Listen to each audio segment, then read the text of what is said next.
आप सभी को मेरा नमस्कार। स्वागत आप सभी का आपके अपने यूट्यूब चैनल टारगेट विद के में। आई होप आप लोगों को न्यूज़ मिल गई होगी कि हरियाणा पुलिस के जो फॉर्म हैं वो स्टार्ट हो गए हैं।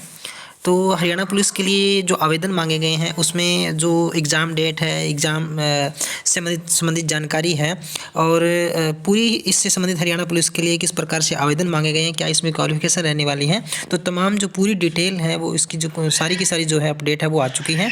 तो आइए हम जानते हैं कि किस तरीके से हरियाणा पुलिस की जो फॉर्म है वो फिल होंगे, उसमें क्या क्या चीज़ें मांगी गई हैं। तो सबसे पहले तो आपको एक बड़ी बात यही है कि इसकी जो पोस्ट है वो 7,298 है, यानी 7298 पोस्टें इसके लिए सेंक्शन की गई हैं। इसमें जो पुरुष कांस्टेबल है उसकी पोस्टें हैं 5500, काफ़ी बड़ी भर्ती कह सकते हैं, इसको बड़ी ज़्यादा मात्रा में पोस्ट है, 5500 पोस्टें हैं। महिला कांस्टेबल के लिए 1100 पोस्टें हैं और साथ ही दुर्गा शक्ति की 698 है, यानी लगभग ये 1800 पोस्टें आप मान सकते हो। महिलाओं के लिए जो लड़कियां हैं उनके लिए ये पोस्ट है वो लगभग 1800 हो गई है, क्योंकि ये 700 है, 2 कम है और 1100 ये है। तो टोटल इनको अगर मान के चलें 2000 के आसपास इनकी है और 5500 के या 5000 के प्लस है वो लड़कों के लिए जो वैकेंसी है वो निकली हुई है। ठीक है। इसका जो एजुकेशन क्वालिफिकेशन जो मांगी गई है वो 12वीं कम से कम 12वीं होनी चाहिए। इसके बाद बीए है, मास्टर डिग्री किसी के पास है, या बीएससी बीकॉम जो भी है, या मास्टर डिग्री जिसके पास है उनको अलग से भी इसके अंक मिलेंगे, वो भी मैं आपको बताऊंगा। लेकिन इसकी कम से कम जो क्वालिफिकेशन है वो 12वीं होनी चाहिए। 12वीं से कम इसमें पात्रता है वो मान्य नहीं है। तो कम से कम आपके पास 12th होनी चाहिए। आपको किसी भी बोर्ड से हो ये इसमें कंडीशन नहीं है। रेगुलर है, कोर्सपोंडेंस से है, मतलब ये इसमें कोई मायने नहीं रखता। लेकिन आपके पास +2 की जो वैलिड एक तरह से डीएमसी है वो होनी चाहिए। इसके बाद उम्र इसमें क्या मांगी गई है, इसमें उम्र है 18 से 25 वर्ष की उम्र होनी चाहिए। जो रिजर्व कैटेगरी है उनके लिए अलग से उनको छूट दी गई है। ठीक है। तो वो 18 से 25 उम्र होनी चाहिए, लेकिन रिजर्व जो कैटेगरी है उनको अलग से छूट दी गई है। ईडब्ल्यूएस है, ओबीएस, ओबीसी और बीसीए बी जो भी इसकी कैटेगरी आती हैं, एससी एसटी, इनको उम्र में एससी तक है, ये उम्र में इनको 5 साल की छूट दी गई है। यानी 18 से 25 वर्ष की जो उम्र दी गई है इसमें इन कैटेगरी को 5 वर्ष की छूट है वो अलग से दी गई है, यानी वो 30 वर्ष तक भी इसको फॉर्म को अप्लाई कर सकते हैं। ठीक है। अब इसके कद की अगर बात करें, हाइट की अगर बात करते हैं तो पुरुषों के लिए 170 सेंटीमीटर है, वहीं ईडब्ल्यूएस ओबीसी और एससी कैटेगरी को 2 सेंटीमीटर की छूट दी गई है। वहाँ वो 168 सेंटीमीटर अगर उनकी हाइट है तो भी इन कैटेगरी में जो है वो आवेदन कर सकते हैं। इसके अलावा जो महिलाओं की अगर बात करें, लड़कियों की अगर बात करें तो उनकी कद हाइट है वो 158 सेंटीमीटर होनी चाहिए।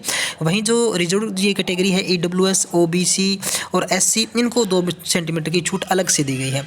इसके अलावा जो रिजर्व कैटेगरी है उनको भी अलग से छूट दी गई है, जो बहुत ही अल्पसंख्यक जिनको कह सकते हैं या अन्य किसी प्रकार से रिजर्व जो कैटेगरी में रखा गया है उनको भी 2 अलग से छूट और मिलेगी इसके अलावा भी। ठीक है।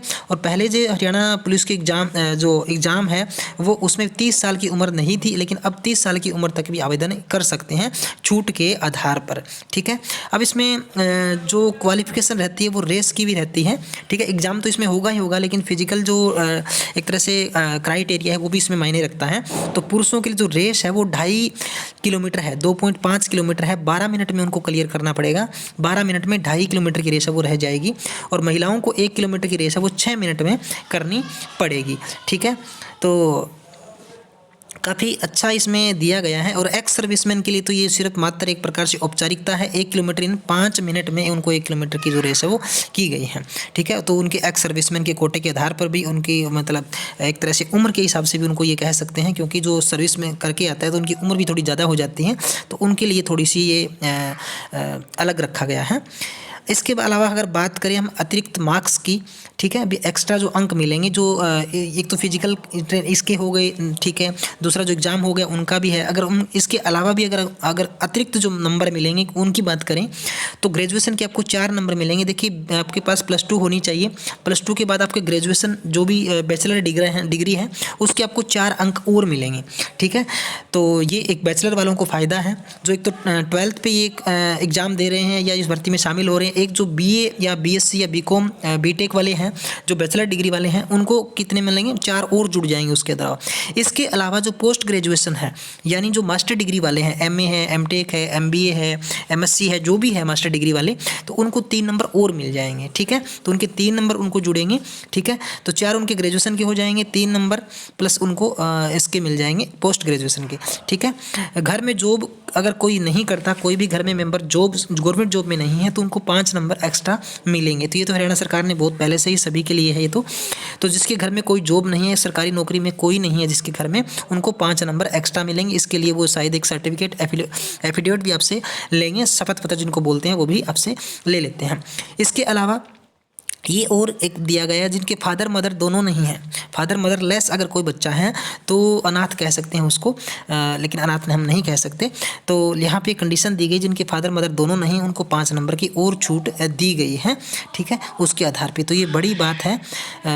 इसके अलावा अगर हम बात करें, एक और जो क्राइटेरिया दिया गया है वो है एनसीसी का। तो एनसीसी A, B और C 3 प्रकार के जो सर्टिफिकेट होते हैं उनके लिए है 1 नंबर, 2 नंबर और 3 नंबर की उनको छूट अलग से, छूट नहीं, उनको मार्क्स ऐड हो जाएंगे, उनमें जुड़ जाएंगे टोटल नंबर में। तो ये एक अलग क्राइटेरिया बनाया है अतिरिक्त जो नंबरों का, ठीक है।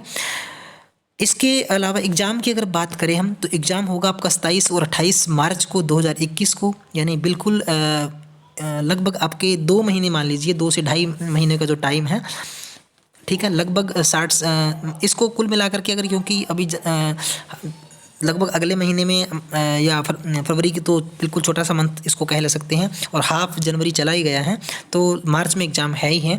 तो आप इसको कम से कम 2.25 महीने मान सकते हो, 3 से कम महीने मैं कह रहा हूँ बच्चा है, बहुत ही बिल्कुल आपके लिए प्रॉपर टाइम है वो तैयारी करने का भी। सभी प्रकार की फिजिकली आपको तैयारी करनी है और टेस्ट की तैयारी भी आपको करनी है। 27 और 28 मार्च को इसका एग्ज़ाम होगा। इसके फॉर्म जो भरने शुरू हो गए हैं अभी, तो 11 जनवरी से शुरू हो गए हैं और लास्ट डेट है इसकी 10 फरवरी, ठीक है। तो इसके लिए आपको काफ़ी टाइम मिला है। जो भी डॉक्यूमेंट की रिक्वायरमेंट है वो आप तैयार कर लीजिए, और बहुत ही मैं कहूँगा ज़्यादा आप लेट मत होइए फॉर्म भरने के लिए। कई बार जो साइट है वो बिजी हो जाती है, आपके डॉक्यूमेंट में कमी हो जाती है, क्योंकि आप अभी से फॉर्म भरना शुरू कर देंगे, अपनी तैयारी शुरू कर देंगे, तो इसके बाद में जो आपका टाइम, जो माइंड सेट है वो आपका सिर्फ और सिर्फ आपके एग्ज़ाम पे रहेगा, आपकी फिजिकली जो आपको तैयारी करनी है उस पर रहेगा। एक बार आप शुरू में एग्ज़ाम फॉर्म फिल कर दीजिए, इसमें एक तो सर्वर भी कोई दिक्कत नहीं रहती शुरू में, जो भी प्रकार की आपको फीस कटवानी है उसमें किसी प्रकार की दिक्कत है वो अड़चन नहीं आएगी।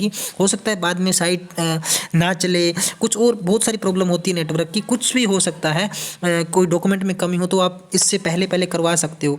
मान लीजिए आपने आज 1-2 दिन में फॉर्म भरना शुरू कर दिया, तो कोई आपके पास डॉक्यूमेंट नहीं है, तो वो आप 2-4 दिन में तैयार करवा लोगे, तो आपको पता लग जाएगा कि मुझे क्या करना है। अगर आप लास्ट टाइम तक या लास्ट डेट को जाते हो, फिर आपके डॉक्यूमेंट में कोई कमी रहती है, तो हो सकता है आपको कोई अधिकारी ना मिले, कोई आपके किसी सिग्नेचर ना हो, किसी के फाइल अपलोड ना हो, फीस ना कटे, आप कोई प्रकार की दिक्कत हो सकती है। आपका रोल नंबर में भी इस तरह की दिक्कत आती है। पिछले एग्जाम में भी हुआ था कि जिन बच्चों के फॉर्म लेट भरे गए, किसी कारण से कुछ भी अगर गलत होता है तो उसके लिए मतलब विभाग जिम्मेवार नहीं होता, वो सिर्फ उसकी सेल्फ मतलब खुद की ही वो प्रॉब्लम होती है। तो इस प्रकार की गलती आप लोग ना करें, शुरू में ही आप फॉर्म भर दीजिए। बाकी पूरा का पूरा टाइम है आपका वो एक ही चीज़ में लगा दीजिए, आपकी तैयारी करने में, चाहे वो आप एग्जाम की तैयारी हो या फिजिकली तैयारी हो, किसी प्रकार की तैयारी हो। तो आई होप सभी बच्चों को इसकी नोटिफिकेशन या जो भी प्रकार की सूचना वो मिल गई होगी। फिर भी आपको किसी प्रकार की प्रॉब्लम रहती है तो आप अपने नज़दीक जो ऑनलाइन वर्क करते हैं, CSC सेंटर, जो भी आपका गाँव में ऑनलाइन फॉर्म अप्लाई करते हैं, किसी भी से आप जो भी काम करवाते हो इस तरह का काम, तो वहाँ जाकर के इसकी डिटेल ले सकते हो। लगभग आपको पूरी जानकारी मिल ही गई है, और फीस तो थोड़ी सी होती है, बिल्कुल नामात्र की जो फीस है, ठीक है। और आजकल सोशल मीडिया से हर बंदा जुड़ा हुआ है, तो लगभग आपको जानकारी मिल जाएगी, ठीक है। तो आई होप आप लोगों के लिए वीडियो यूजफुल रहा होगा। अगर वीडियो अच्छी लगी हो तो प्लीज़ हमारे चैनल को सब्सक्राइब करें, लाइक और शेयर, अगर आपका मन हो, अगर वीडियो अच्छी लगी हो तो लाइक भी करें, ठीक है। और जितने भी आपके सोशल ग्रुप से, व्हाट्सएप से जुड़े हुए हो, वहाँ भी इस वीडियो को भेजने का कष्ट करें, ठीक है। तो एक बार फिर से आप सभी से निवेदन है कि हमारी वीडियो को लाइक ज़रूर करें, भी सब्सक्राइब भी हमारे चैनल को करें, ताकि आपके लिए हम यूज़फुल वीडियो है वो लेकर आते रहें, ठीक है। तो आशा करता हूँ आपको वीडियो अच्छी लगी होगी। Thank you.